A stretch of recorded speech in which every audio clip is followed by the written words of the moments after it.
by you. You know, I'm just trying to find myself all kind of different avenues I can go to. I still haven't, I'm on the highway, but I'm still going the speed limit. I think I don't have the pedal to the metal yet, man. There's been a lot of things going on this week. And actually like the last Congrats couple weeks. on the new job too. Thank you, man. Thank you. I guess we could start with that. Welcome to the Paul N Palz Podcast, everybody. I'm your host, Paul.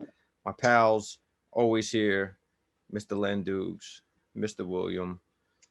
What's going on, fellas? How's everybody doing, man? Chilling, brother. How you doing?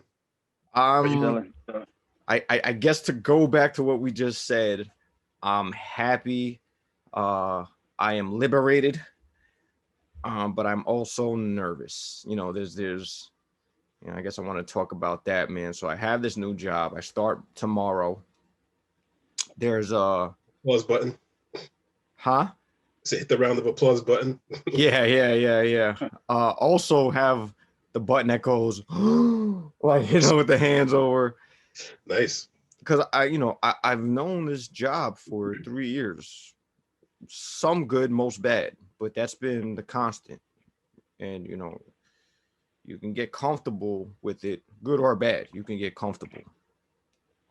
And I found myself semi-comfortable, but then I hit a point that I just it was time for me to go. So now I'm good. But the anxiety, the anxiousness, the fear isn't like, oh my God, run for cover type of fear. It's the fear of the unknown. Everybody's had their job for a while. I've had my job for 3 years, but I'm going into same position as a supervisor, but a different field and one I'm not used to. And I'm pretty much starting from scratch, and I'm leading a whole bunch of different people that I've never met. And there's a fear that comes with it. I'm not gonna lie, Of course, that's a given.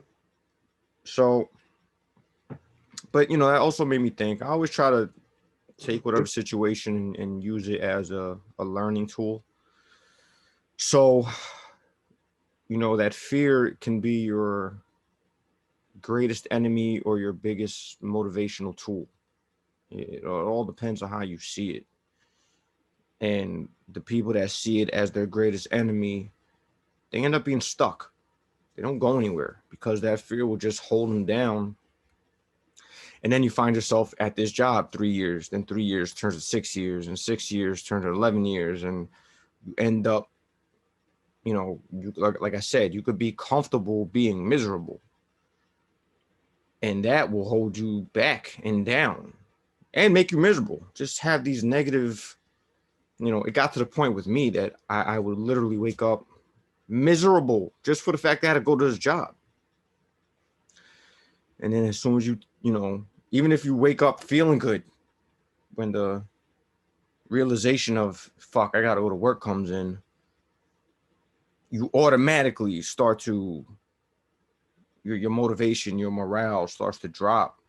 And I read somewhere that, your whole day is based on how you see things in the first hour that you wake up. And that explains why I was so fucking miserable for the majority of the day, because it was taxing to go to work. The job wasn't that difficult. It was the BS and the politics and all the other shit that went into it that made it what it was. So that fear of the unknown is, again, so it could be your greatest enemy or it could be your biggest motivator.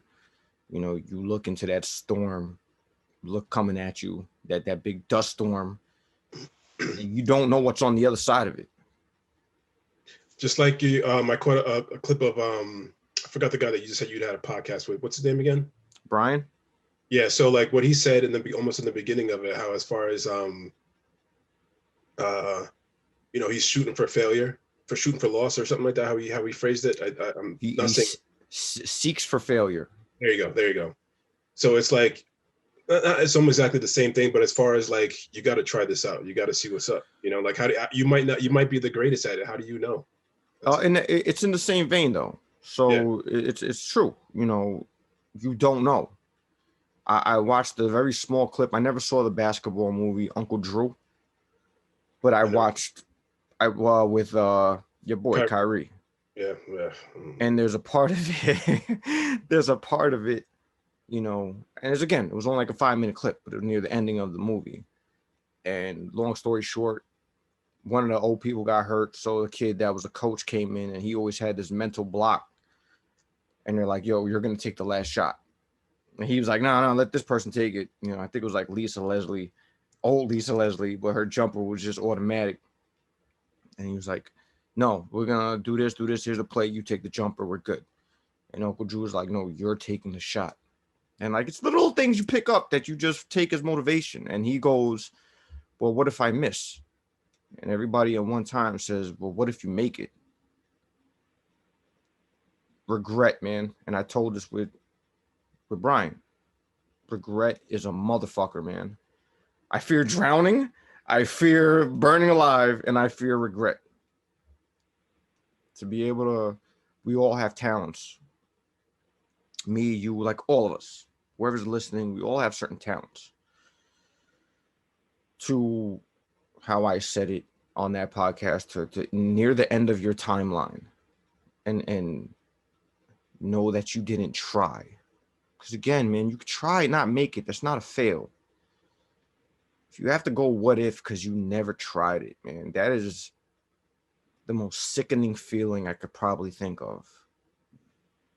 So, you know, in a very small sense with this job,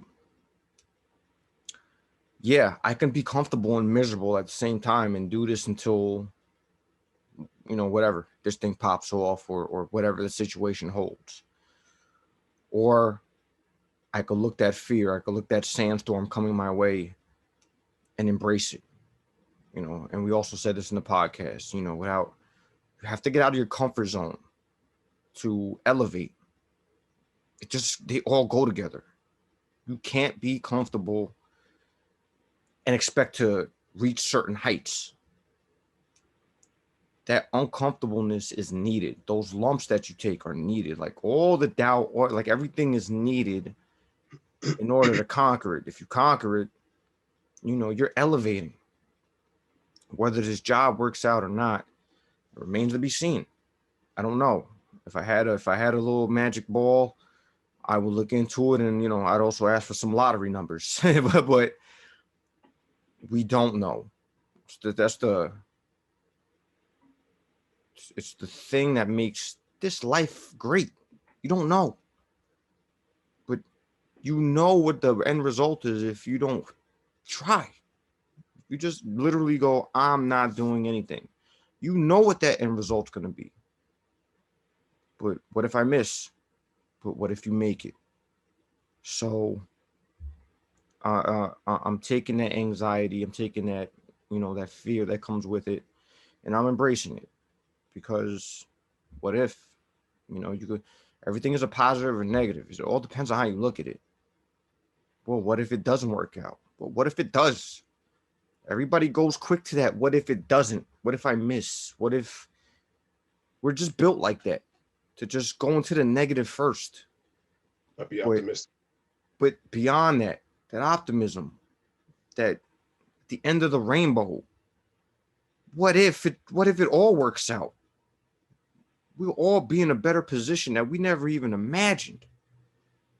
But we left that voice in your head, man, that self-doubt. We let that guide us before, you know, we let that devil on our shoulder run us more than the angel on our shoulder.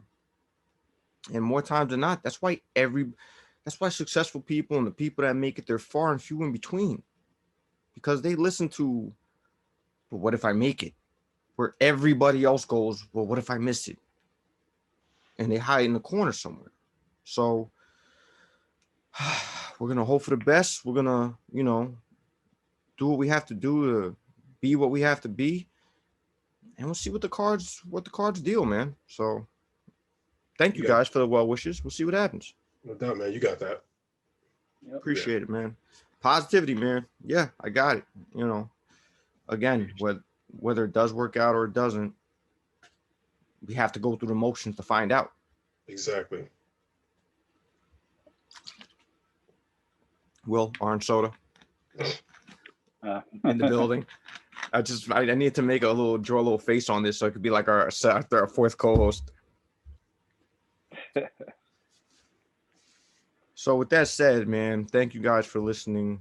I appreciate that. I wanted to, I always try to get a little knowledge in there, and I don't mind giving my emotions, my fears or anything like that. If it helps somebody, then it helps somebody. So, Mr. Len, how the Mets looking?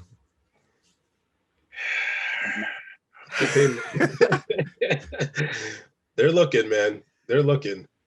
So, like, obviously, all that happened with James Harden going to the Nets, and it was actually brewing from prior, before he even signed with the team, as far as like his antics, like, the stuff that he was doing to try to get out of Houston, and then the things that was happening with Kyrie as far as in like not showing up, and again, we don't know what's going on, but sure we'll find out. But again, it just kind of like bugs me how superstars or athletes in general can do this to their franchises that they're with, or franchises that they're trying to get away from, and like the collateral damage that it gets resulted from that. Like, how many coaches like lost their jobs, assistant coaches lost their jobs. Like Kenny Atkinson was a good coach. Was he like Vince Lombardi or like Phil Jackson or like that level? No, but he got everybody that was on the team to play well, low-level players. So then for the superstar to come in and kind of push people out and then push players out as well, as a fan of the organization, it's difficult to see, and it's like annoying to see, because like, I don't know how they give these athletes so much power. I understand like as far as like their value to the organization, like what their value is, but I don't know, man. I feel like it's like a chain of command, like there's like the owner and so and so. Like, there's no way a player should be making moves, and like, yes, they should be consulted. Yes, like, some their input should be taken, but it doesn't have to be followed. So like, I pose this question to both you guys as far as like that. Like, how do you feel in situations like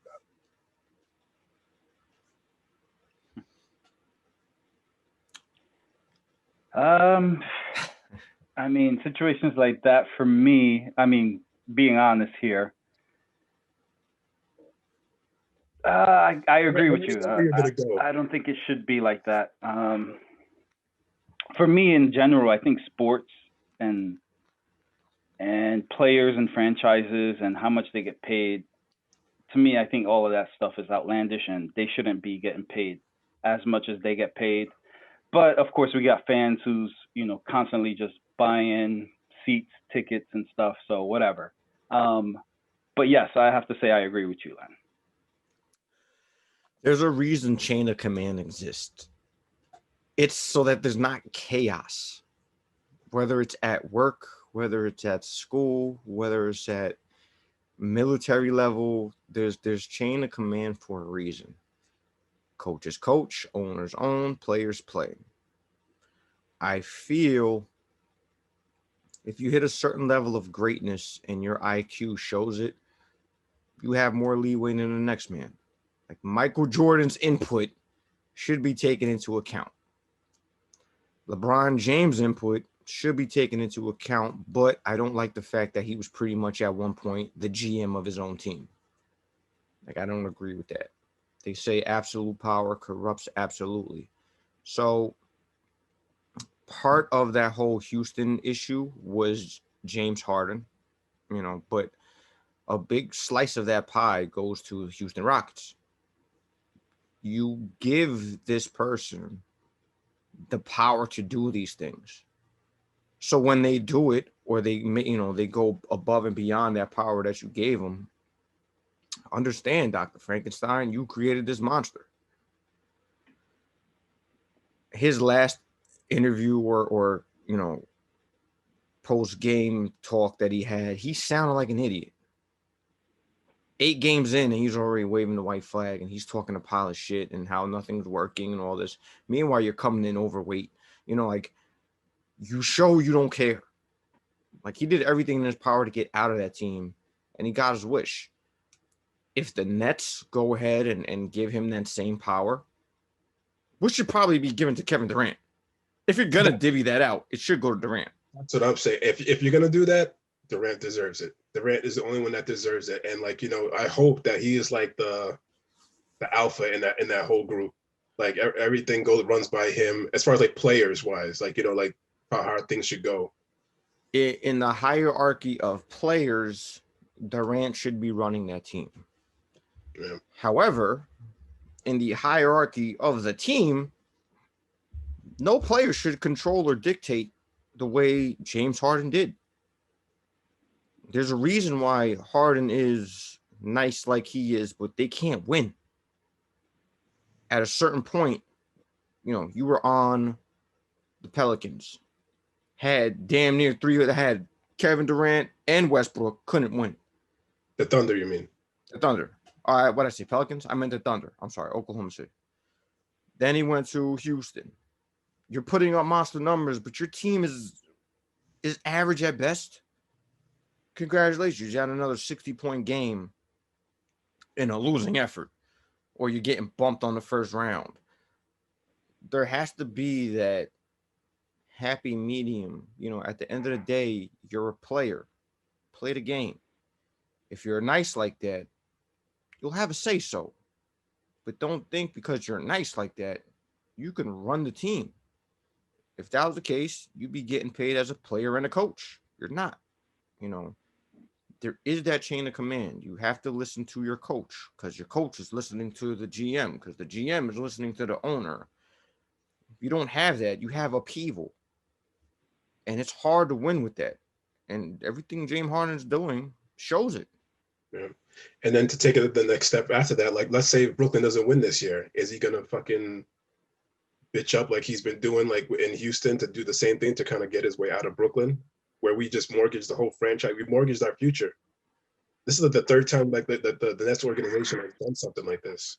So again, it's just tough, man. It's just tough to like know that these guys can like play for like a year and then you know what? I don't want to be here anymore. Let me do what I got to do to get out of here. Then that's gonna other people to lose like their livelihood as far as like coaches losing their jobs and assistant coaches, players getting bumped out of the team that they were doing really well, only to like not succeed wherever they go next.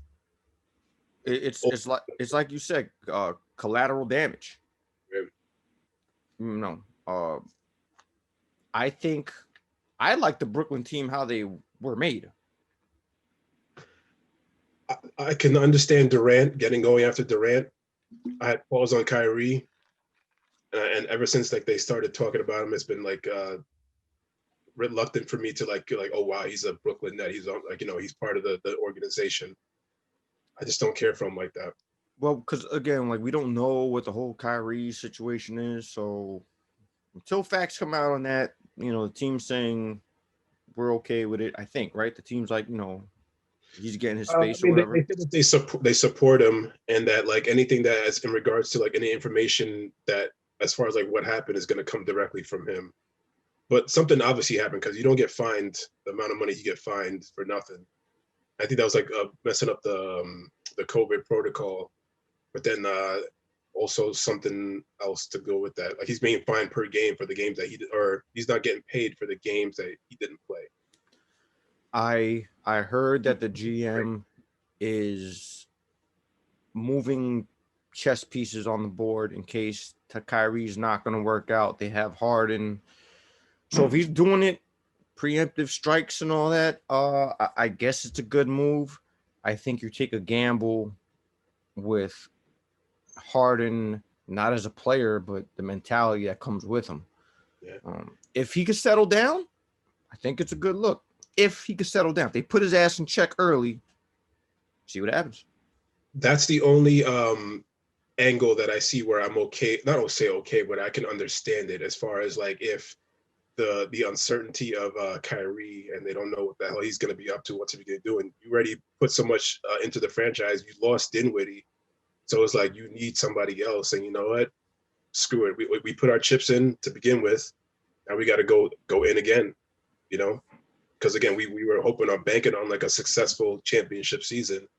And again, as good as the team is with just like Durant, I don't think they would have been able to do anything unless he was scoring like 80 a game or some shit like that, you know, in the playoffs, kind of make moves. If the Nets were a stock, this would be the Nets would be a high volatility of a team, which means high risk, high reward. If it doesn't work out, you now set your team back 2, maybe 3 years. But if it works out, you guys might be celebrating with a trophy if it works out. But if it doesn't, oh boy. It has to be a trophy. There's no other way. There's no other way to deem the season a success with all the moves that they made without a championship. So you feel it's ring or bust, like deep playoff run going into the finals. It's ring or bust. Got to be a ring. It's got to be. And I'm not saying like if they lose that, like, you know, they're gonna blow up the team like the next year, because they're both signed. I think Kyrie and Durant are both signed for like another either 2 or 3 more years. I think it was like 2 years. I don't know Harden's like contract situation, but yeah, it has to be, especially like mortgaging. You know, how many picks we gave up. Come on, man. You gave up a lot to a whole bunch of different teams. I know that much. I didn't see all the details we to sent it. Picks to the fucking Yankees, and they don't even play in the same league. So, yeah, it has to be a championship, man. It has to be. All right, well, fair enough. I wish your Brooklyn Nets good luck, because my Chicago Bulls haven't been about shit since Jordan left. Hey, Levine, he's good, man. He is, but it's just Levine. Unfortunately. But you got the other kid, was it Market or some tall white kid? Was it Marketing or Markkanen? He's good. I like him too. And Kobe White did some things last year. I will take your word for it, because football I'm barely paying attention to, but I'm just watching MMA. I'm really just watching people punch each other in the face, and I'm getting a great amount of joy on that. Real quick about the Bulls, my bad to switch it up, but like, remember all the hype around Denzel Valentine? Where the fuck is this kid? Oh yeah, I forgot about him. I think he went to Michigan State. I think he was going to be a top 5 pick or something like that. Or like, this kid has been nowhere. My last Bull that I really watched, and I know Levine was there, was Derrick Rose. I'm out of the sports loop, man. I really am. Okay. So, Greg the Hammer Valentine, all them. I don't know. Because your 45 jersey, I could have swore he chose 45 as his jersey.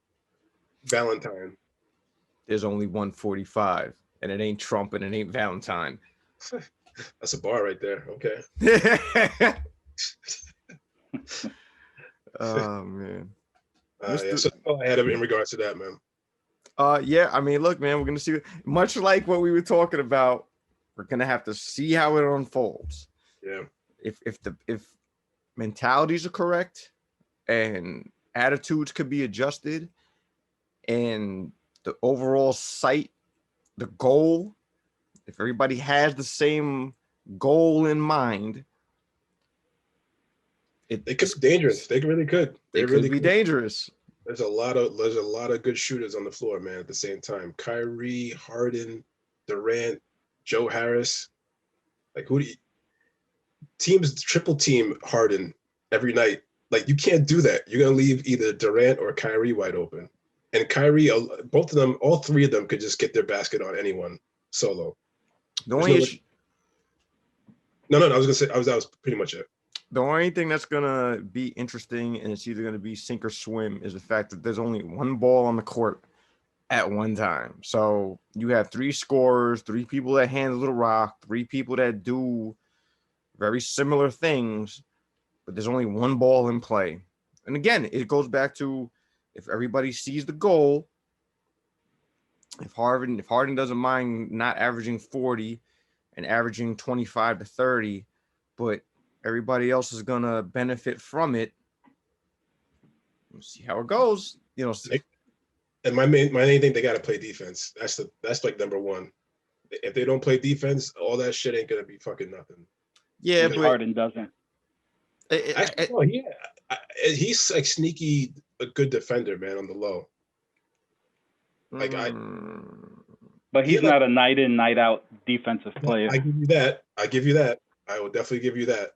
But he comes up with, like, last night I watched the game and he had like 4 or 5 steals, and like there's a stat, I'm probably quoting it wrong, but I know he was like one of the league leaders in steals like last year. I know how he's looking right now. He's the league leader in French fries eating. But there's a picture that's going around where like him in Houston, and then a picture of him in Brooklyn like last night where he must have been wearing something underneath to make himself look fat. It doesn't make any sense. Or he was just like bloated before the game. The bloated goat. Who remembers the bloated goat? The bloated goat. Oh man. So back in the I'm gonna be exposing myself here, but back in the dial-up days, that was one of the first sites. Damn, can't say. You might have to edit this out. That was one of the first sites that had like streaming porn. Wow. The bloated goat, it was called. The bloated goat. They could have thought of a way better name than that. I have no idea why they chose that name, but it was a daily like 3-minute stream thing, but it was all dial-up. So if your connection wasn't right, it wasn't right. Shout out to internet porn. Yeah.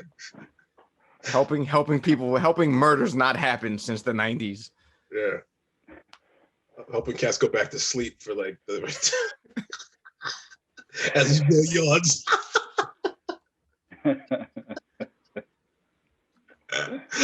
Nice. Can't beat this timing, ladies and gentlemen. You can't beat it. Can't beat it. So we're gonna segue off of that one. Yeah, go for it, man. Go for it. Mr. William. Yeah. You have made me go back on something, and holy shit, I forgot what a crazy thing it was, man. So what did you make me go back on that? I appreciate the fact that you made me go back on it. So hold on, before you go deep, one, I think it's dope that you made like of your own fucking timeline and shit. That's amazing. 2, yeah, I have like 4 pages worth. That's amazing. And I just last night and then this morning, actually just before we went on, I saw like a 3-4 minute clip on like on the case. And honestly, as soon as we're done, I'm gonna go watch it. As soon as we're done. Okay.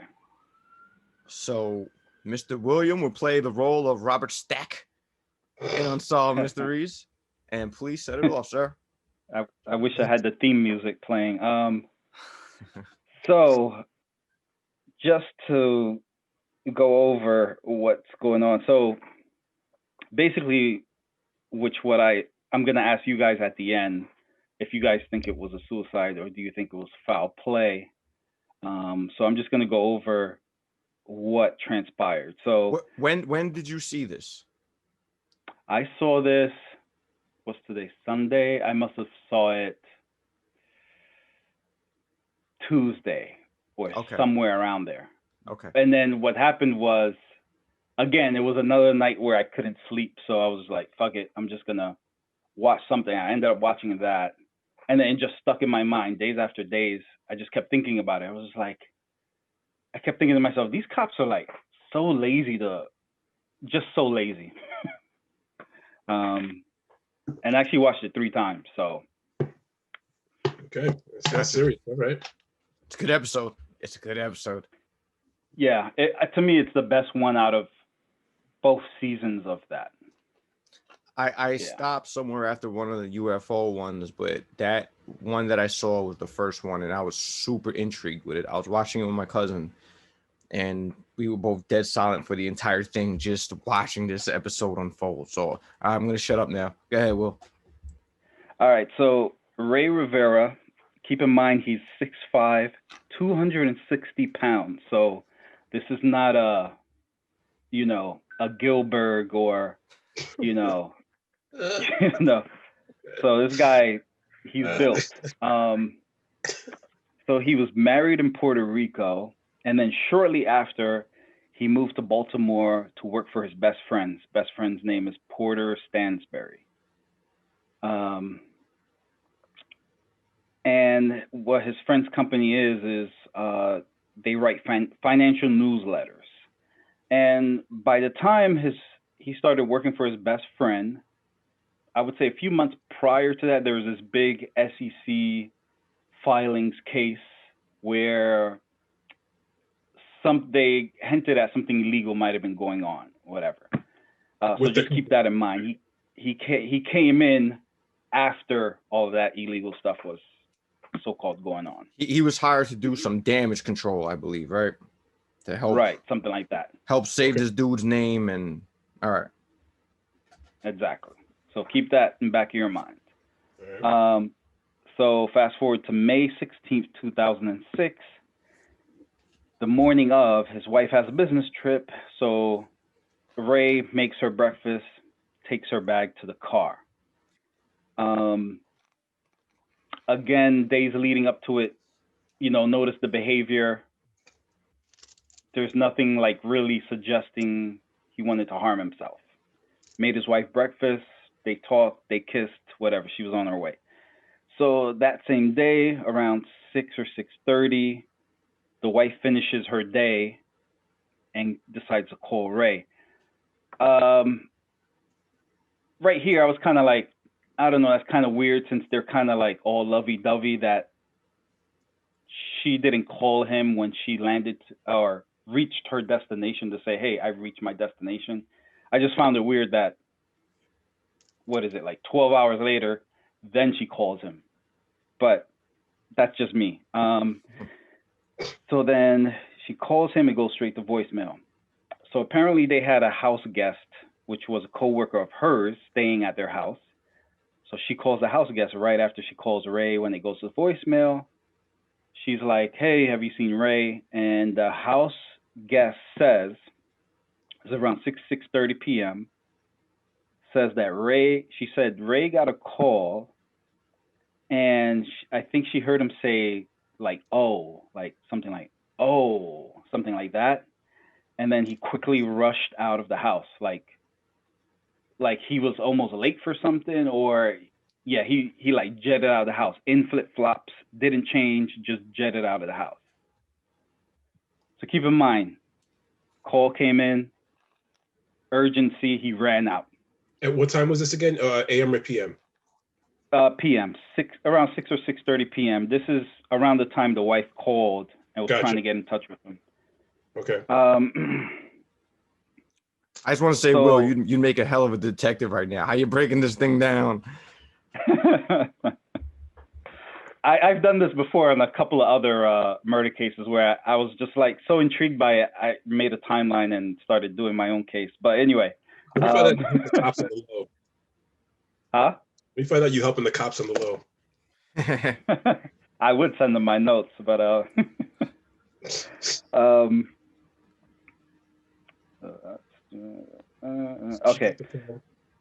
So the next day, Rey, the house guest tells the wife that Rey still isn't back. So that's a whole day gone. The wife decides to cut her business trip short and come home. Also, family from PR starts to come in to join the search. And Porter's best friend puts up $1,000 reward for information leading to where this guy could be. I kind of thought $1,000 was kind of cheap, low. I thought it would have been like $5,000 at least to start. But anyway, it was $1,000.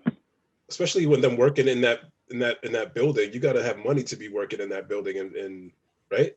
You can't just like go there. You would think. And his boy owns his own company, so I'm just like, all right, $1,000. That's like Len going missing, and I put up, I'm gonna put up $100. Like, yeah, I got this happy meal. I got this happy meal for the first one that could find him. Get it? At least a little bit more than that. I want to Jersey on top of that or something like that. My bad, go ahead. All right, so fast forward now, 6 days after he's reported missing, his car was found in the parking lot. Now, here's where I have a problem with this. So it's one of those parking lots where, it's like you walk in, the parking attendant, you tell them how long you're going to stay. Hey, I'm going to stay 2 hours, and then you get billed.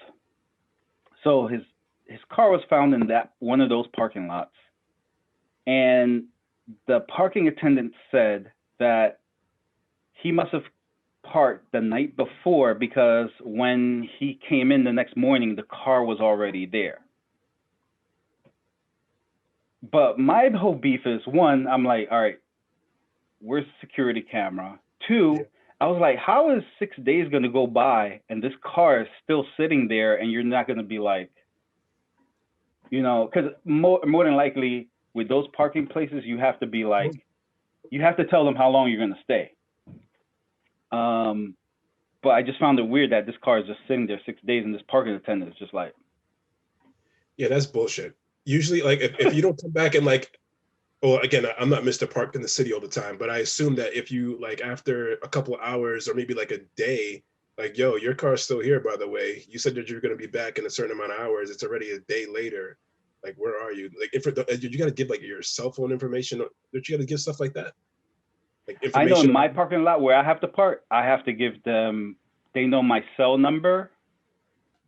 Yeah, they know my cell number and stuff like that. So waste of contact. One time I left my keys and they couldn't move it and they called me. So it's like, what kind of parking attendant is this? Yeah. So that was 6 days after. Now, 2 days after that, here's where it gets, also by the parking lot, there was a Belvedere hotel nearby, and also it's very close to the Stansberry office. You know, where the friend works, blah, blah, blah. Okay, so just keep that in mind. 2 days after that, there's a search party, which is, you know, the family, is compromised of the family, some co-workers. And what happens is some of them are at the top of the parking garage and they notice a hole in the building. And I also sent you guys pics of it in, if you want to take a look at it. It's very interesting. But they notice a hole at the top of a building. Now let's if you're not going to say it, I'm sorry if I'm going to cut you off, but the hole is the size of, it's not a big hole. Right. It's pretty much a size that, you know, you, me, or Will can fit in, but it's not, we're not falling in. Like it's a pretty small size hole. I'm sorry if I took your thunder, but go ahead. And hold on, I got a question in regards to that. Who out of that whole search party was the person who said oh, look, there's a hole? Who was that person? Did they say? They said they didn't say one particular person, but they just said 3 of his coworkers found it. But they didn't say like Tom, Dick, or Harry. They just said, 3 of his coworkers found this, noticed this hole. All 3 of them. I don't know. Yeah, it's kind of, you know. So it's kind of connected, but anyway. So, so it turns out that the roof of that building is actually like an old conference or racket club, which they don't use or they haven't used in a while. So, fast forward that, they finally, you know, investigate, open up the place, look at it, and they found his body already decomposing days. So the first theory, which one of the cops was saying, was either he fell off or was pushed off the roof. But my thing about it is,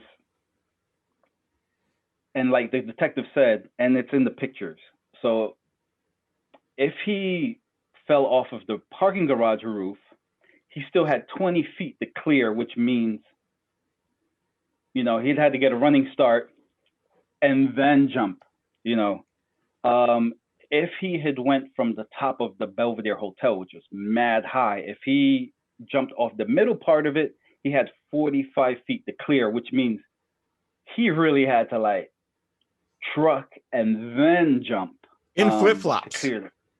In flip-flops, exactly. In flip-flops. And if you're about to kill you, I'm not gonna like exert all my energy before I kill myself. Now I'm just gonna do it. I'm not gonna do anything that's extra. I'm not running a mile and then like, look.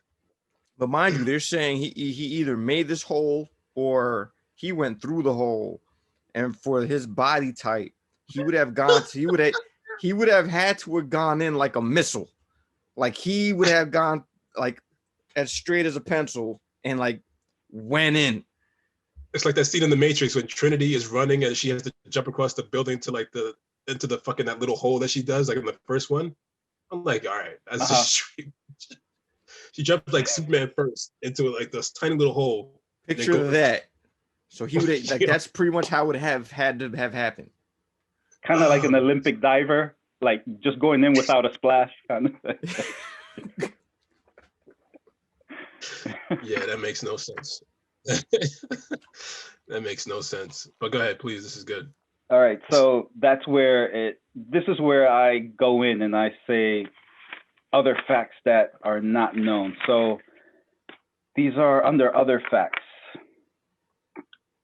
Good facts, actually. So there were 3 scenarios that they said. Parking garage, remember he had to clear 20 feet. Middle of the hotel roof, he had to clear 45 feet. That's even more than the parking garage. But then the third scenario was where there was a ledge. I think it's in the third picture where I sent you guys. From where he landed, I thought that was the most likely of where he fell off from. But then here's a fact that they said. In order to get to that ledge where he fell off, you had to go through someone's room or someone's office. And the windows are half windows, which they don't really open. So one, even though it's a more likely location, how the hell did he get there? So all three theories that they came up with, they all kind of came, and correct me if I'm wrong, Will, but all 3 theories that they came up with were all implausible. Correct. Okay. So here's another fact. So around the hole of where the roof is, they found his cell phone and glasses intact.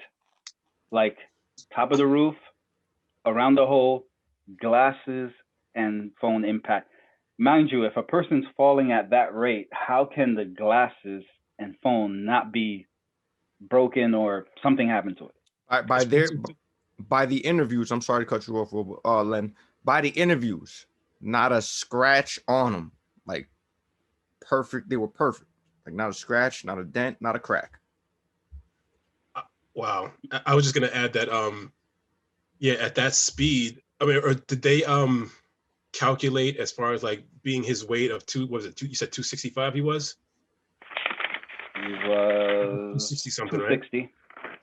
At the rate that supposedly he's supposed to fall off that building, will the hole be generated by someone by that weight? They didn't mention that they went through that, which I would have hoped they would have went through that if they were legit cops. Correct me if I'm wrong. It was a metal roof. Exactly. No. That's what I'm saying. How is that? Wow. All right. I think we're already deciding where we're going with this decision. So another fact is, also both flip-flops were on the roof, along with the cell phone and the glasses. One flip-flop was broken or torn. The wife had mentioned in the interview that she thought one of the flip-flops had like drag marks on it, which I thought was pretty interesting. Another fact is no one in the hotel saw him. And I'm saying to myself, all those windows, I mean, nobody saw anything or heard anything. I don't know. Or cameras. Also another fact. There were no videos either. No videos of him entering the hotel. I was going to say that. So my other point is the lower floor cameras, like in the lobby or whatever, didn't show him at all. The rooftop camera wasn't working and was disconnected. I mean, even the cop on there was like, what a coincidence. Or he was hinting at like, it's kind of weird. Also, getting to the roof is not easy. It's not one of those things where you just hit the elevator button, go to the top, and you see a sign, go to the roof here. It's one of those things where you had to go down a path to go down to another path. And it's not an easy, like you would have to know where you're going to get there. I mean, part of me says that even though he didn't show up in the camera that day, I think they should have went back prior to that to see if he showed up at the hotel any other day and see like who he met there. I mean, that's what I would have thought they would have did. Because he seemed pretty, I mean, for him to get to the roof, that would suggest that he's pretty familiar, which means he's been there before.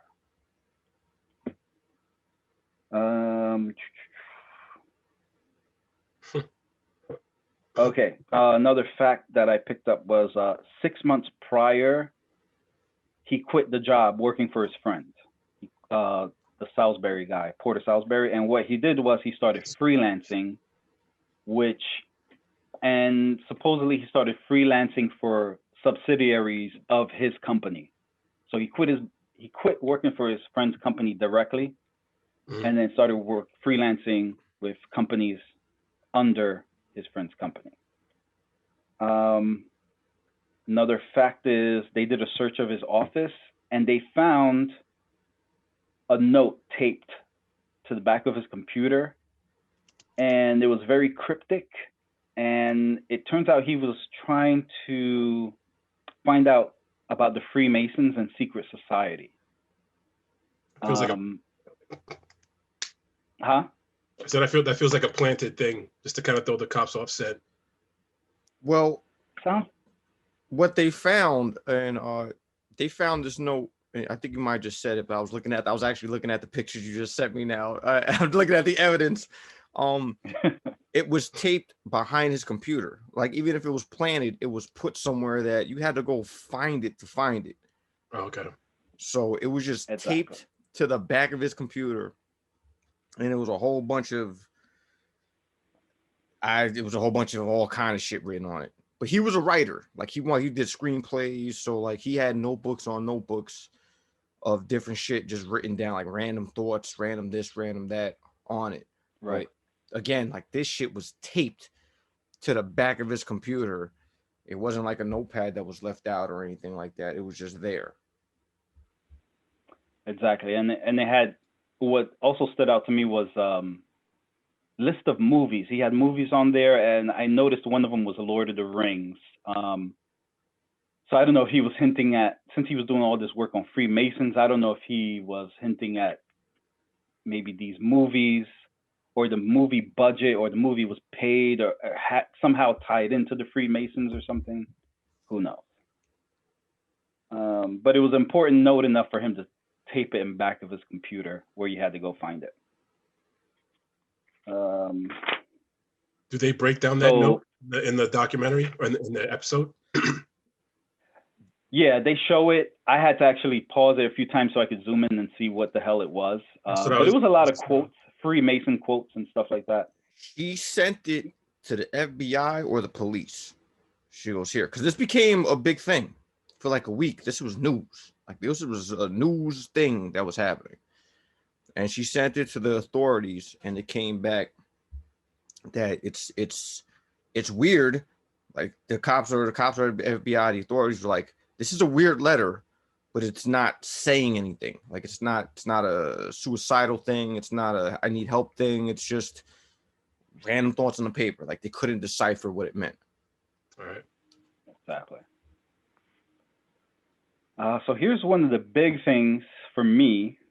Another note is, so the phone call that Ray got that made him rush out his house like that, it originated from his friend's company, Porter Stansberry. It originated from his company.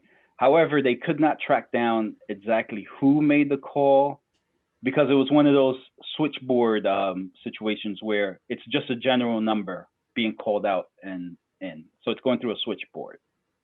I think the cops should have pressed that more to find out who exactly called him. about to say, I'm sure you can narrow it down to the time and who was in the office at the time of the call or whatever. That, like, you know, you have to narrow stuff it down like to that. Exactly, stuff like that. That's what I would have been doing as well. Checking the timesheets. Exactly, who's in, who's logged in, blah blah blah. Exactly. narrow it down. Yep. Now the Netflix special said that the friend issued a gag order to the associates in the company, so they couldn't say anything. So when the cops went to the people, they had a gag order. And this was hours after they found out he died. Like hours later, boom, by law, my people can't talk to the cops. Yep. Which I found suspicious, but then I did some more research online and I found this interview that they did with the best friend, and the best friend is claiming that the cop lied and said, oh, he said something like, I was cooperating day one and something or other. He was saying that the cop was lying, saying that he did not put a gag order. In fact, I was very cooperative, blah, blah, blah, blah, blah. So who knows who's telling what? I didn't know that part. Okay. Wow, you going in that rabbit hole. Yeah, What he called this guy up. He called that guy up himself. I'm Detective William, blah, blah, blah. Detective Lingham. Out of New York. I know this happened in Baltimore, but I'm calling from New York. Yeah. Got a couple questions for you.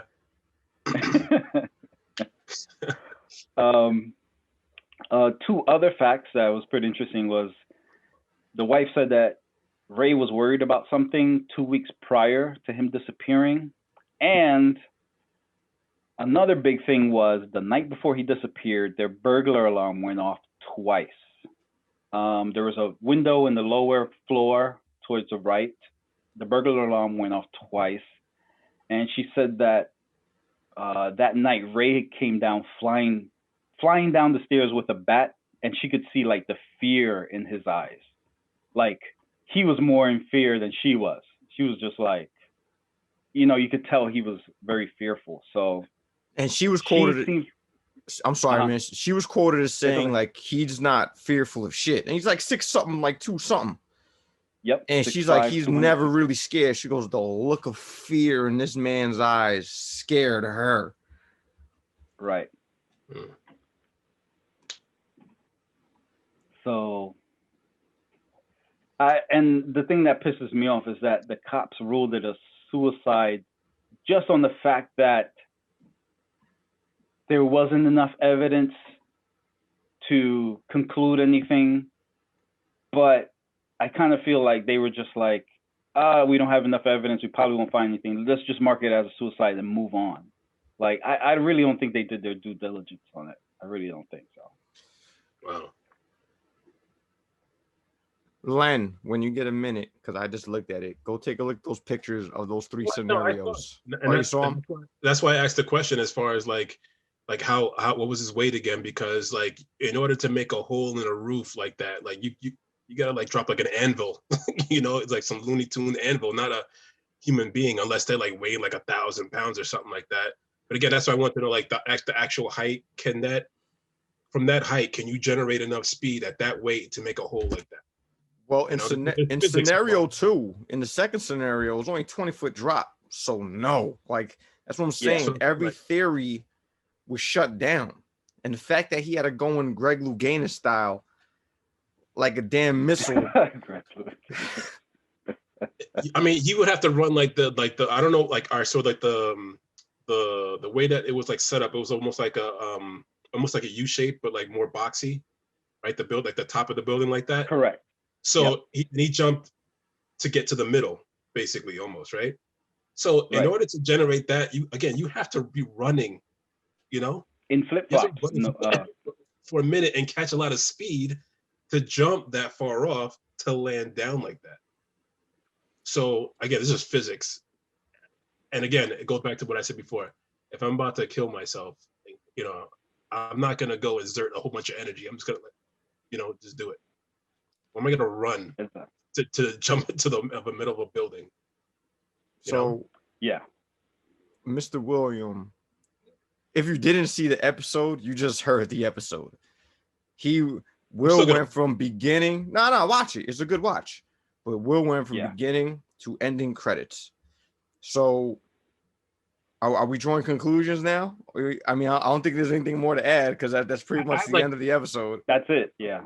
I have like 3 questions. If you want, I could just wait till we go over them. Yeah, you don't care? All right, cool. How was their marriage? Did they say anything about like how their marriage was? As perfect as it can be. They were happily in love. Okay. Yep. They wanted a family. Like they were in bliss. Okay. When did the house? And there was no financial stuff going on because they had multiple accounts and no money was moved anywhere. So it wasn't like they were in financial trouble as well. They showed real footage. Because again, this was a news thing when in Baltimore. So they showed actual archive footage of the wife like calling people, running around the streets of Baltimore with flyers trying to find with family. Like they showed her crying. If she's bullshitting, she needs an Oscar. Word. Denzel ain't got shit on her. All right. Okay. All right. So when did the house guest get there? Did they say anything about that? And like, was there any connection with anything that was going on with them? No, they didn't mention when the house guest got there. They just said the house guest was there. Her name was Claudia. And they really didn't say much about her, the house guest, other than what she heard. And when shit hit the fan and he was like missing, she went back to wherever she came from. Okay. I would like to know more info on her, just to know. And then, so like after the fact, or towards like I assume like the end of this, or like when did they dig into the friend more? Pause. That I'm not too sure of. I want to say they talked to her. Like she didn't just leave and then they were like, all right, she's out of the picture. Like they talked to her. Not the house guest, the guy that friend. Salisbury steak guy. Whatever his name is. Porterhouse stands for Salisbury steak. Well, no, because he refused to. Well, according to the Unsolved Mysteries, right. He refused to talk. He put a gag order on his employees, and he declined the interview for Unsolved Mysteries. All right, so I didn't go to cop school or whatever. I didn't become the academy to become a cop, or I didn't do that to become a detective. But just off of that alone, I would have to say that one. Are we ready to do like what we think? Are we ready to play Clue? It was the butler with the candlestick in the observatory. It has to be job related. It has to be job related. It has to be. He must have found out something about like the money that they were scamming from years back before he started there, and he must have uncovered something. Especially like you said, going to work for those subsidiaries. Like, oh well, this is probably the company that they were scamming, or like they fucked up, or whatever. He found out something. That's what the wife said. They offed him because of that. It has to be. He thinks he found out something. Yeah. It has to be that. So it's pretty safe to say we all say suicide is bullshit. It has to be. Right. The medical examiners, when they did the autopsy, some things weren't making sense. So what they said was it wasn't a suicide, it wasn't a homicide, it was undetermined, which means the case has to stay open. There's no determination on how this person died, whether it was by his own hand or by somebody else's. But the medical examiner pulled the wife to the side and behind closed doors said, yo, something's not adding up. We know what the cops are trying to do. We're keeping this case open. But they can't rightfully say murder, and they can't rightfully, like, unless you have the evidence, you can't say this person was murdered. So they had to make it as undetermined. That was them doing their part. So that's to that. I'm saying obviously it's not suicide. Len, you wanted to say something good? No, I'm just thinking in my head like how I would have played. I would have wanted to know like more info about each subsidiary.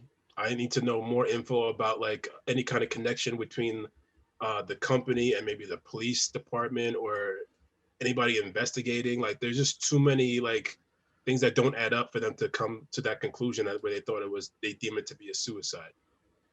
Right. They can only go as far as the job, because the job, again, they put a gag order out. Allegedly put a gag order hours after the body was found. So that was a dead end off the jump. I'm sure there's legal ways you can. I think the detective was like, we could have got subpoenas and we could have this and that, but I guess they just never did it. They marked it off as a suicide before any of that took place. Or just do like a video reenactment, please. Show like how he must have got to the roof, and show how what he did to commit the suicide. That's the thing. They can't figure that out. There's three theories that none of them make sense, and there's no video evidence of him going into the hotel. They do not know how that happened. Now that goes into my point. If you ask me, if I had to put my detective hat on, I'm saying this. He didn't jump. He wasn't in the hotel. He didn't jump off of anything. He got beat down casino style, like Pesci and them, and they dropped his dead body off there, and it made it seem like, because again, you look at the glasses being intact, you look at the phone not having a scratch on it, but it was found near the drop, near the hole. They could have killed him, dropped the body there, went on and just placed it there, and then walked away. The fact that everything was as in walking distance of his old job, like, I'm no detective. Salisbury Steak did something. I agree. I agree. But that call was to draw him out of the house. And then you have to take into account of how quick he left.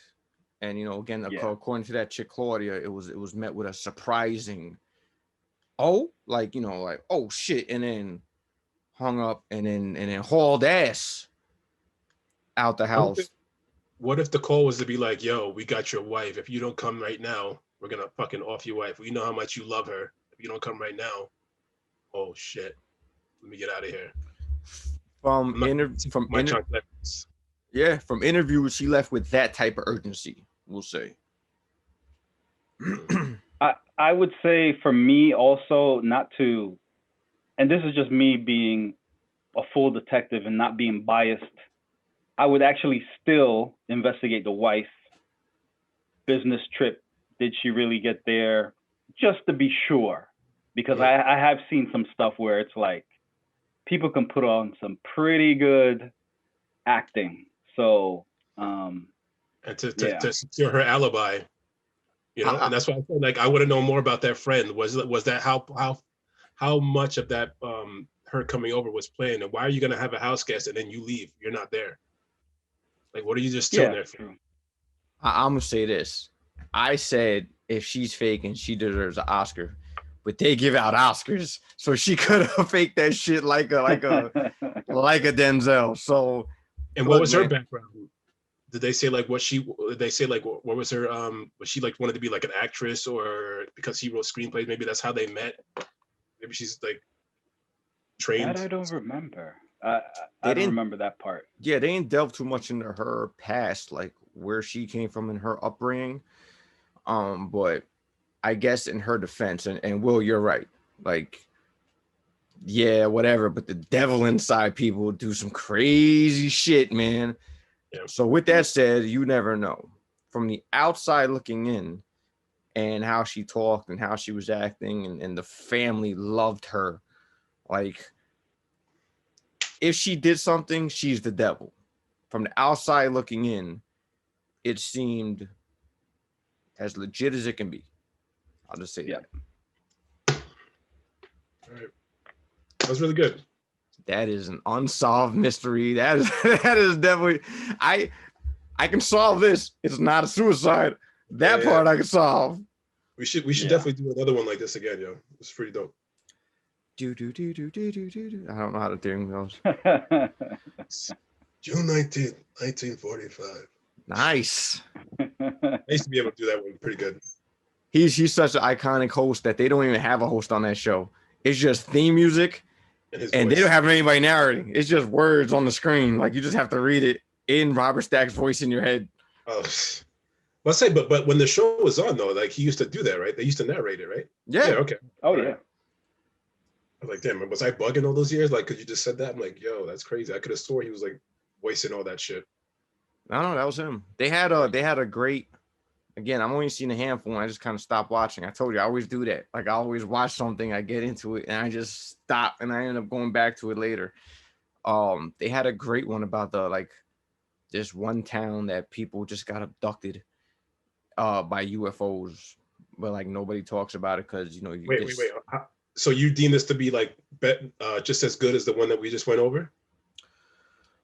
It's a good one, but it's a completely different scenario. You're talking about a murder mystery to UFO abductions in a town. The reason why I said that, I was like, just tell me let's not discuss it. Tell me it. I'll watch it, and hopefully you could watch it, or maybe watch it already, and we can go over it and like what we thought. Okay. It was a UFO abduction in a small town. There are witnesses to the people being abducted, and the people, they all saw, like a couple people saw each other in the alien spacecraft. Some people recognized each other. Boy, it's such a, you're a fucking raving lunatic if you bring it up, that nobody brought it up. But it all happened. I think it happened over a night, something like that. Was it over one night, or was it over like a few nights? I'm not sure. I started watching it, but then I stopped. Yeah. So I don't know if you want to do your homework, then we can talk about that one. But it's interesting because it reminded me of that. What's that movie that was like in the 80s that scared the living daylights out of me, man? The one that was based on like a true story, the guy that got lost in the woods. Yeah, DB Sweeney or something like that was in it. I forgot the guy's name. I don't know. Isn't that the one that started the guy from Terminator 2? I think so. That he got abducted, like he went with his boys into the woods on some just, this is what we're doing shit, just hanging out. Fire in the sky. Fire in the sky. Yo, that's an interesting story too. That shit had me shook. To this day, I never even watched that movie because like the scene where they go when they up in the alien spacecraft and they're doing shit, I was good. You want to be shook?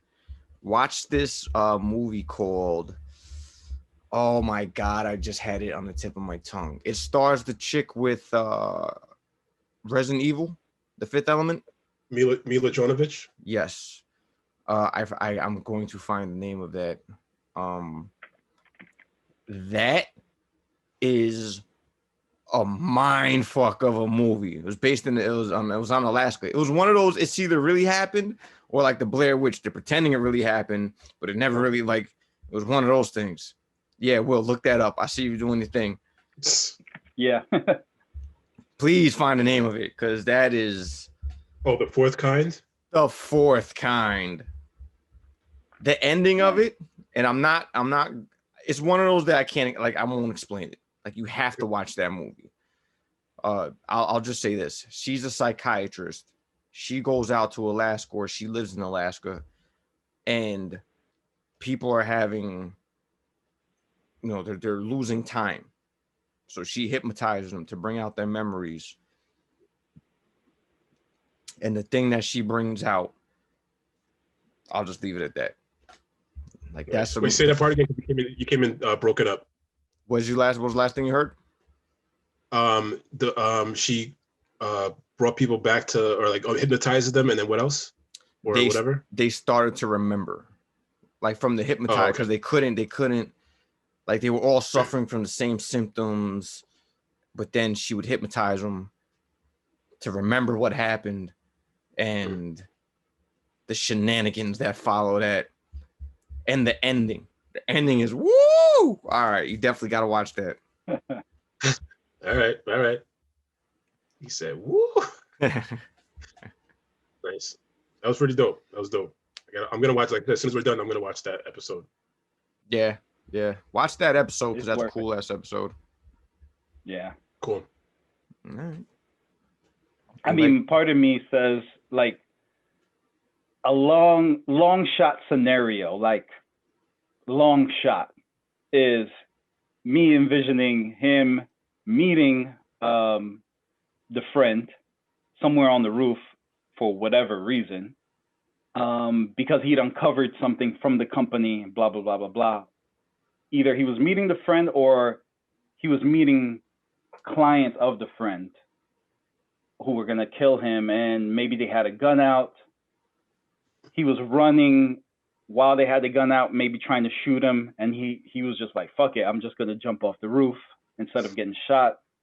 Like, either way, I'm gonna die. Right? But how the fuck did he go in missile style? He went in straight as a pencil. He did the Rodney Dangerfield triple lending, whatever that fucking triple lending. Damn sure did. Oh yeah. Man. Like, last question. My last question. Did they go over the room that he fell into? Did they check like how plausible was all that stuff? Like, was there like the damage of the roof caving in, and there was stuff like really like splattered, like to show like a true fall, like all the debris, blood splatter and all that. You know, Gotcha. They said he went through a hole. His legs were pointed at a position that just didn't even make sense, because they show like a little like a tape thing, like where his body was, and his legs are pointing in a way that, again, like how the hell did that happen? His body would have broke. His body would have fucking broke. Like, or is like, if you, I think the bodies are. I know on TV, like, you know, you can fall. And I'm sorry to cut you off, Paul. You can fall and like you hit the ground, but your body bounces and shit. Like when it hits, it doesn't just like, unless it's like really like a giveaway like thing that you're landing on. If it's a metal roof, he went through a metal roof. Unless he's like fucking Wolverine with adamantium in his body, like. Unless he landed in a bed full of kryptonite, then I don't know. All the scenarios, everything, even the medical examiner's report, none of him going through that hole, and you know, again, how the fuck did he fit through the hole? None of it is plausible by their own definition, by the theories and everything that they say. They say, well, it could have been this way, but we prove that it's not that way. Could have been this way, but it wasn't a long enough jump. Could have been this way, but he really had no access to that point. So all the theories that they threw out there were quickly dismissed. So that's why I say my thing. He got murdered somewhere, like something happened. He didn't go into that building. He didn't jump. You know, his body was found where it was found. I think it was placed there. And, you know, they came to that conclusion because they had no other conclusion to have. So, you know, it is an unsolved mystery. We'll say that. And again, due diligence. Like, so the roof camera, the thing. So I like your theory, Paul. And I think to prove that theory, also, I think even though the camera wasn't working that day, the rooftop camera wasn't working that day, they should have went back to when it was working to determine if that hole was there already. See, they never said that, and I'm interested to know, was that hole already there? Right. If not, and he made it, how the fuck did he make that hole through a metal roof? Like, he's 6-something, 290 pounds, but it was made in a way that I'm just getting through it. Like, all of us are just getting in it. Like, we're just getting in it with not much wiggle room. For him to be 290, 260, again, like, he'd have to go in like a javelin.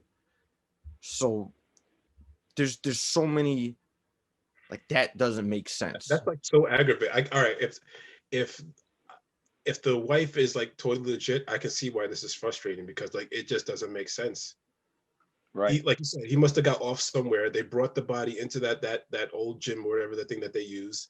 And then they said, oh, let's just throw something through the roof or whatever to kind of make it look like he jumped off the roof into that area, you know? Let's say maybe he was in a helicopter and they dropped him off a helicopter. But again, they still went and planted stuff. And like, is there footage or like records of like helicopters in the area? Is there footage or of maybe somebody bringing in a body like into the hotel?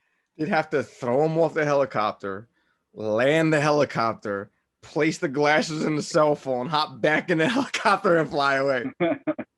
And then scrape his chancleta, scrape one of his slippers. And that's the other thing. Like if the chancletas had a scuff mark on it, like he was being dragged, you're not hitting the speed that you need to hit to clear. It's like 45 degrees you had to clear from that roof to that hole. So like this, you're not running that fast in slippers, and your slippers are gonna fall right they're gonna fall right off you because there's nothing really holding them, and the air's gonna the wind gusts are gonna take it as you're falling, flailing. They're gonna fly off you. One might be in the middle of the street of a block away because of how it floated. It's not gonna land perfectly on the roof. And again, man, cell phone and glasses, not a scratch on them. Forget not broken. Okay. They made cell phones back in those days 30. Fine, I get that. But your glasses don't have a scratch on them. Like you hit the pavement at like 100 miles an hour, like 60 miles an hour, and nothing. They obviously didn't watch the killers didn't watch like Forensic Files and shit like that. Well, they watched How to Get Away with a Murder because apparently they did. So yeah. That was interesting, man. Will, awesome. Yeah. Damn. Thanks. Good job. Anybody have anything else? I'm good. Oh, well, one thing about that. I think the key is still tracing down the phone call. And number two, the associates that found the hole, again, worked at, they said it was his coworker. So again, those people work at the company. Common denominator, I think, is that company. Something's going on at that company. I agree.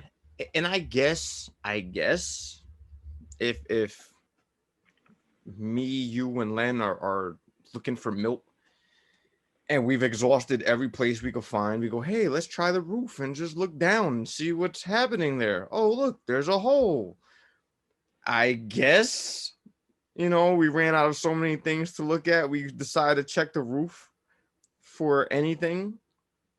There's so many WTFs in that story. I got one more, and I'll stop. I promise. In the hotel of this room, is it like accessed by like a key card or like just by like a normal key? Like who had access to get in that room? Because obviously, again, I don't believe that the body fell through the hole. Somebody put the body in that room. The dude who opened up the door, he was like the property manager for like 30 years. Or he was there for like 30 years. So nobody really used that area. The only thing he had was a key, according to him. I think he said turn the lock, and when he opened it up, he smelled death. So no key card needed, just a key. Okay. My understanding. Gotcha. Yep. All right. Len's gonna figure this shit out by Tuesday. It's just right. It's a really good mystery. Even the cop lady was like, they discovered that hole, but it was like, again, it's like one of those, you could easily miss it. And then secondly, I don't know, man. That just, hey, like Paul said, hey, oh, what about this hole that's over here? Oh, let's also investigate what's going on with this hole. Oh, there's a body. I don't know. Just not only is it a mystery, it's an unsolved mystery. Yeah. So good episode, good series. Like I saw a couple of them, and they were all like, they all made you go, holy shit, at the end of it. So, but that was the first one I saw, and that was an excellent episode. So, yeah, Will, you picked a good one, man. Thanks. So yeah, that's really all I got. I want to go on a couple other things, but I think we're good. We covered a lot. We're gonna go into the 2-hour mark here. No, I could just hold it. I want to ask you, and I guess we could hold it till next week. Like, what's the going into the Harden conversation, it made me think of sports, and I was just thinking, like, what's the greatest upset you ever watched? I'm Unless you want to hold it, all right, we can. I don't know. It's up to you guys. I'm gonna hold mine for next week. We go all think about it. All right. I did see this though, and this will only take a minute or two. One of their chief and editors from Forbes is literally warning all companies that are thinking about hiring any ex-spokesperson, White House spokesperson, the Sarah Huckabees, the Spicers, the dumb chick that made up the term alternative facts. They're saying if you hire them, we automatically don't believe you. Whatever you're gonna tell us, like they are blackballed. And yeah. I mean, look, man. I love it. You fucking destroyed the country for this long, and you steered things a certain way, and you were complicit with all of it. Now you got right. Yep. Remember, again, this goes back to what I was saying. Remember where you stood. Remember where you stood in all this.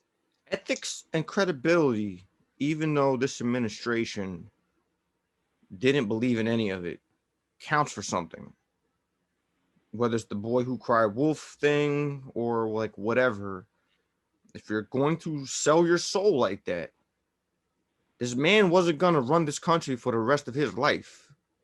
Right. Eventually, like, people were so short-sighted in that 4 or 8 years, his run was going to come to an end. Your credibility is damaged with every sentence you say defending him and regurgitating that horse shit lies that everybody knew was a lie. So when your time there is over, what are you expecting? Good. You have to conduct it like it's like that diva wide receiver that talks a bunch of shit. Okay, you got it now. The second you start to lose a little bit of speed, the second your career is not what it was, you're done. And that's what these people are. Like, President Trump said the sky is pink, and that's what it is. And all the reporters are like, well, no, it's blue. No, it's pink. You guys are full of shit. Whenever I hear my bad. Whenever I hear like anything like that, my first question is always like, yo, what dirt does he fucking have on them? He must have so much fucking dirt. He has to. You know what? I don't think it is. I don't think it's that. Like Giuliani, look how he was revered after 9/11. If he would have ran for president on September 13th, or he would have won. Yeah, he would have. He would have won. Yeah. Look at that he's doing now. He became Times Magazine Man of the Year, and they dubbed him the Mayor of America. Yeah. Yep, I remember that. But again, I don't think he has dirt on people. I think I'm in a position of power. Be with me, and I'll take care of you. And people think that that's forever. This ain't the Ming Dynasty. These aren't dynasties. These are 4-year terms or 8 years if you get reelected.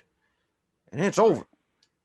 The people that were good, and again, I'm not here to talk politics. I'm not here to talk policies. I'm not just off of the individual. The people who left Obama's area, cabinet, you don't hear anything about them struggling to find a job. They seem to be doing okay. Because you affiliated yourself with somebody that has dignity, carried himself a certain way, and was pretty much beloved by the world. When you join the opposite of that, there, like I said last week with that whole Capitol thing, there's repercussions. Yeah, you are behind Emperor Palpatine. But once that Death Star blows up, you are fucked. Yeah. And that's where these people find themselves. And not for nothing, good.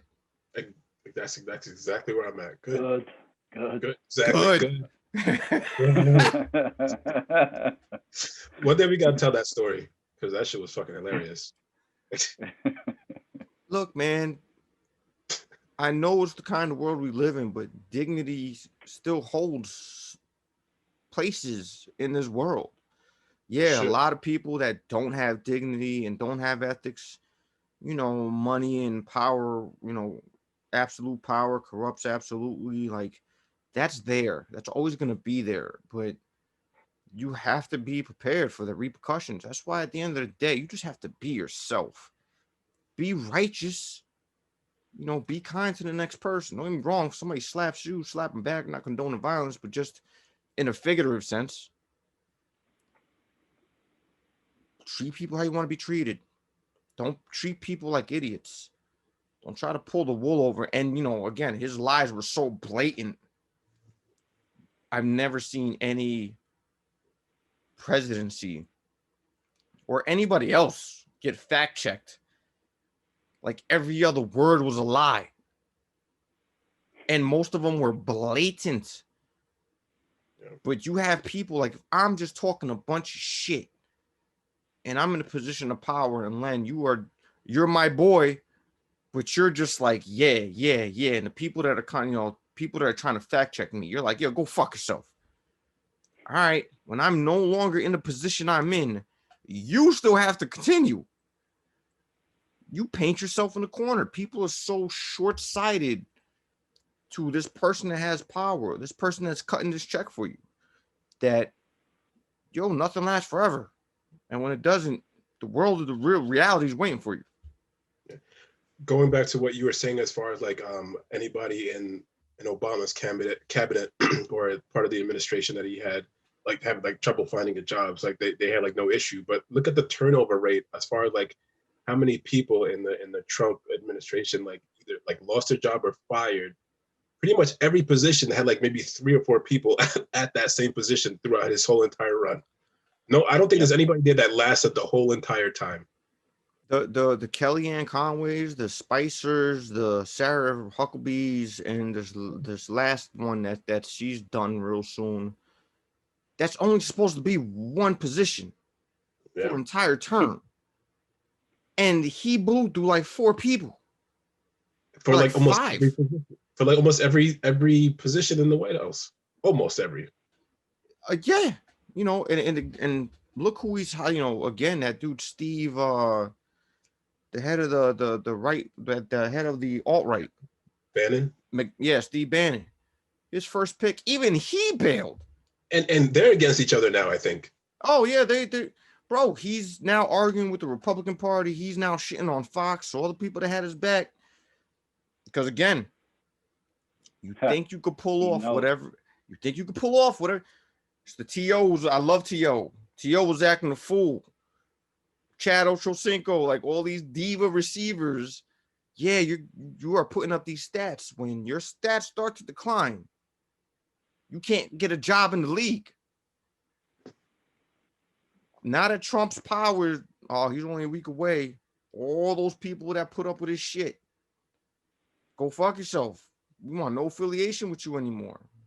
And shame on them for putting up with it, because that shows where their ethics are at. There you go. But just imagine, like, you're coming, like them coming home to their kids and be like, Dad, what's going on? Or Mom, what's going on TV? And these are things that you told me not to do. Why are we or not how to be, or but yet you are for all this, Dad. Don't do as I do as I say. That's what you have to tell them. That's what you have to tell your kids. Yo, don't listen to what I'm saying. This is just work. Means nothing. You keep being a good person. Like the ones who who kids are that really see all that stuff that's going on as far as politic wise, and maybe like a 10-year-old kid be like, oh, I love Trump, or I love whoever you love, again, to just basic, like you said, as far as just treat people a certain way, just standards of how to be a human being, that's not what they run. So it's how can you go home to your family and oh no, you're supposed to do this, and I don't know, bro. Just, obviously, we made lying and hatred acceptable and a way of life. Yeah, dismissive. You could just say that's fake news. Again, we've turned a blind eye to facts. Now the blowback to his horse shit, and we have to see how long it's gonna last, or if it ever goes away. I mean, never go away now. This might be a new era of It used to be facts don't care about your feelings. Wherever you feel, that's how you feel, but those aren't the facts. Right. And we reversed that. Feelings don't care about the facts. Well, I don't care about your facts. This is how I feel. So with me or against me. Yeah. I don't care about the facts. This is a wrong way of living. I don't care. This is how I feel. Yeah. We've gone backwards. Again, this dude, the damage he's done, it's still gonna linger. Yeah. How long or if it ever goes away, we'll see. I would love how like so CNN does like a thing, and which I think is really good, by the way. If you guys never seen it, they'll cover like a whole decade. It'll be like the 60s, the 70s. I hope I'm alive to see how they cover this time period in our lives, and like how like everything was just basically, and like the things that we know now in the future, like looking back at things, being reflective. I would love to see that, man.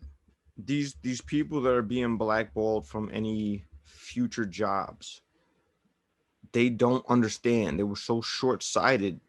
They don't understand. They affiliated themselves with what is going to be the worst president that ever lived. And all the shit that he did, and like, again, fast money. That's what they were looking at. Fast money. Quick power. Okay. But it goes as quick as it comes. And when it goes, I hope you stacked up some money. Like, I hope you built some type of affiliation with somebody that's going to let you win. If not, you need to find a new career.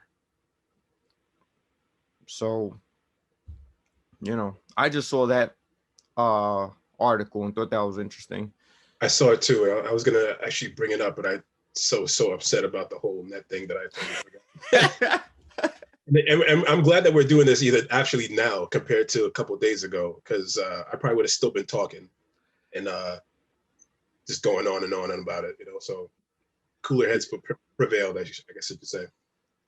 So while Len is throwing his furniture around, Will, what's going on in the world? You just see Len in the background, motherfucker. No, it was like that. Yeah, we're gonna see how that trade works out. Again, it's high risk, high reward. If it works out, you guys can be celebrating a championship. If it doesn't work out, you are on the fast track to rebuilding. So we'll see. Or the slow track. Or the slow track. Yeah, we'll see how it goes. Slow track. Another 4 years of just sucking. Oh, as a Bulls fan, gone through the last 10 years of suckage. Hey, we've been there too. We had a nice run. Fucking Keon, Keon Doolin he was decent, but Keon Doolin, what the hell are you doing? Doolin. What the hell?